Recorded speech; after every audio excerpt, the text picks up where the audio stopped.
has severe food allergies. On that day, I did not know my child was coming home from the hospital. Thankfully, I'm pleased to say that I continue to celebrate each day as a mother of 3 amazing children. And this event was the first step towards becoming an advocate for children. After that episode at the hospital, I realized that to truly ensure the success and safety of my children, I would need to develop the relationship with the school beyond the parent-teacher. This was the start of my journey about how to keep our children safe while at school, provide an environment of tolerance, acceptance, and most importantly, ensure our education is relevant to ensure the success of students in the workforce. In the past 3 years, I've had the opportunity to work on YRDSB committees such as safety, bylaws, and I've even helped revise the anaphylaxis policy for the York Region School Board. Most recently, I've even secured funding for education for an education day on severe food allergies. Then, I thought, what if we could make these changes on a broader scale? What else could we accomplish if we changed policy to make it easier for parents to navigate? I'm also a working mother. I've had the privilege to work for companies such as Kimberly-Clark, Kraft Heinz, Agripure. I've held senior management positions leading teams across Canada.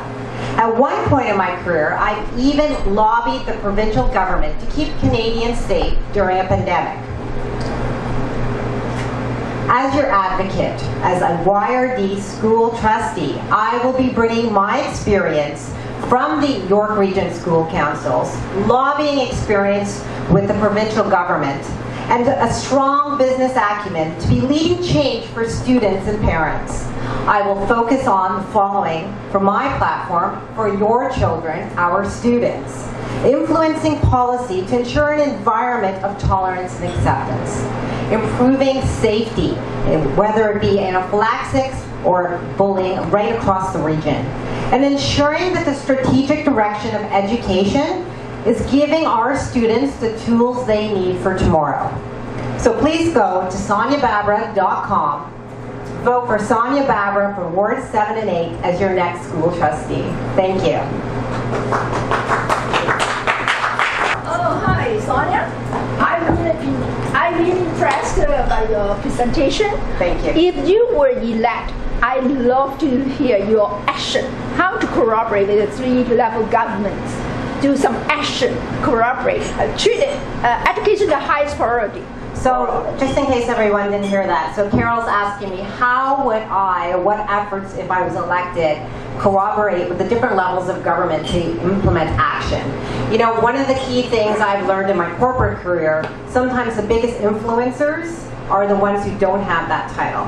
And really, it's finding out who those influencers are that can affect that policy change. So when I was lobbying the provincial government during pandemic planning, one of the things we used to do, and one of the things I was successful at, is not only meeting with our ministers and MPPs to affect that change, but organizing a lobby day, writing those white papers, finding out not only who the community leaders are, but what the needs are, not only from parents, school boards, but also our administrators.